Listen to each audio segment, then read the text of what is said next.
கிராம சபை கூட்டம் குறித்த முக்கிய புகார்கள். புகார். விளக்கம். தகவல் தெரிவிக்காதது. பொதுமக்களுக்கு ஒலிபெருக்கி, நோட்டீஸ் போன்ற முன் ஏற்பாடுகள் மூலம் கிராம சபை கூட்டம் குறித்து எந்த தகவலும் தெரிவிக்கப்படவில்லை. ஆட்களை திரட்டியது.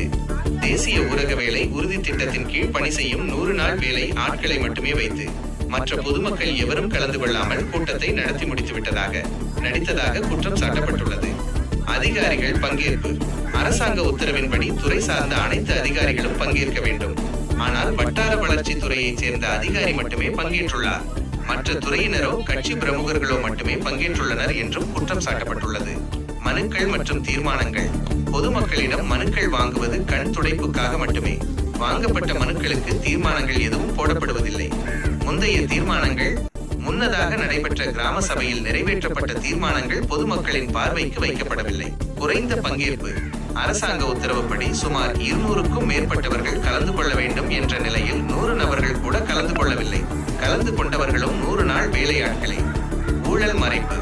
வீடு வழங்குவது, 100 நாள் வேலை, சாலை, கால்வாய் அமைப்பது போன்றவற்றில் உள்ள ஊழல்கள் குறித்து விவாதங்கள் எழாமல் இருக்கவே முன் ஏற்பாடு இல்லாமல் 100 நாள் வேலையாட்களை வைத்து கூட்டத்தை முடித்துள்ளனர்.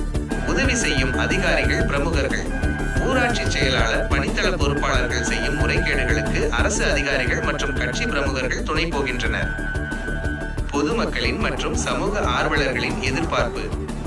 தாங்கள் மற்றும் சமூக ஆர்வலர்கள் எதிர்பார்ப்பது போல இந்த குற்றச்சாட்டுகள் மீது மாவட்ட நிர்வாகம் மற்றும் மாவட்ட ஆட்சியர் உடனடியாக நடவடிக்கை எடுக்க வேண்டியது அவசியம். விசாரணை. இந்த குற்றச்சாட்டுகள் குறித்து மாவட்ட நிர்வாகம் விரிவான மற்றும் துறை ரீதியான விசாரணை நடத்த வேண்டும்.